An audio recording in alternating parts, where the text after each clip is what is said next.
Cathy Apourceau-Poly, la sénatrice communiste du Pas-de-Calais, a décidé d'interpeller le ministre de la Justice, Éric Dupond-Moretti, au nom des anciens salariés de Mettal Europe.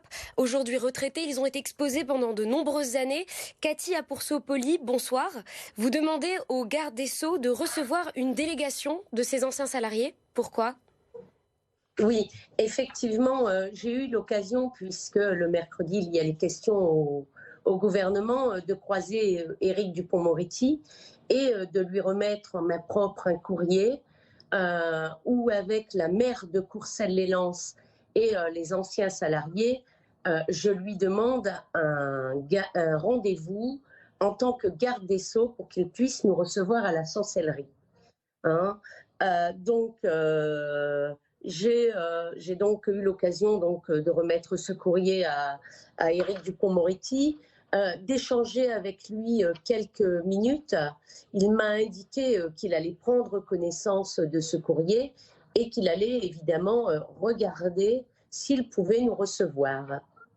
Parce que, en tant que ministre de la Justice, Éric Dupond-Moretti ne peut pas intervenir dans la procédure. Concrètement, que peut-il faire pour les retraités de Mettal Europe ? Alors, évidemment, nous savons très bien, et nous le mettons dans le courrier, que le garde des Sceaux est garant de l'indépendance de la justice. Nous le mettons d'ailleurs dans le courrier. Toutefois, sans porter atteinte à la séparation de pouvoir, on ne peut se tourner que vers lui, parce que aujourd'hui, ces salariés qui ont été victorieux devant les prud'hommes en 2015 ont été déboutés en appel et en cassation, et c'est essentiellement sur des questions de procédure.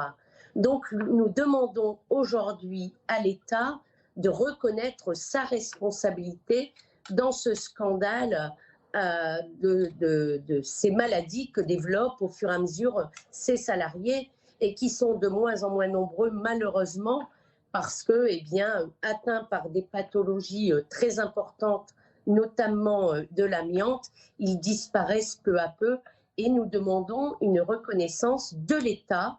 Je pense que ce serait justice. C'est près de 20 ans de combat juridique, justement, c'est long.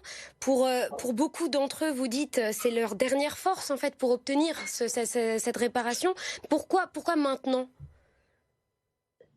Alors, les salariés vont continuer, évidemment, à saisir la justice. Ils ont décidé de continuer ce combat. Mais moi, je pense que l'État doit prendre ses responsabilités, parce que dans un combat tel que celui-là, si la justice ne reconnaît pas ses salariés, il faut évidemment que l'État puisse leur rendre justice. Enfin, voilà, ils sont quand même 830 salariés à avoir travaillé dans des conditions difficiles. Ils ont été licenciés, pour la plupart d'entre eux, ils ont perdu leur travail, et pour certains, ils n'en ont jamais retrouvé. Ils y ont laissé leur santé dans cette usine, pour la plupart. Et aujourd'hui, avoir une reconnaissance et reconnaître la faute qui est inexcusable de l'employeur, qui appartient à la justice, mais de l'État, ce serait évidemment normal pour tous ces salariés et leurs familles. Justement, que l'État reconnaisse sa responsabilité. Pourtant, en 2016, Mettal Europe Nord a été retiré de la liste des établissements donnant droit à la pré-retraite amiante. Comment on peut l'expliquer ? Mais écoutez, c'est un scandale, c'est ce que je vous disais tout à l'heure. C'est un scandale de ne pas reconnaître, parce que ces salariés, moi je connais l'entreprise, puisque j'étais à la manifestation quand l'entreprise a fermé, et j'en ai discuté souvent avec la maire de Courcelles-lès-Lens, mais aussi avec ces salariés que je connais bien. Comment ne pas reconnaître ça ?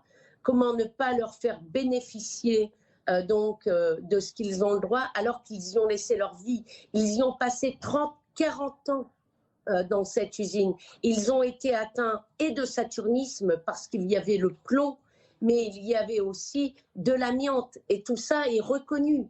Alors comment expliquer aujourd'hui que personne ne puisse prendre ses responsabilités? Vous voyez, c'est quand même un scandale d'État. C'est un scandale judiciaire que les patrons n'aient pas reconnu cette faute, mais c'est aussi un scandale d'État. Merci Cathy Apoursopoli, sénatrice PCF du Pas-de-Calais, d'avoir été notre invitée sur BFM Grand Lille et Grand Littoral.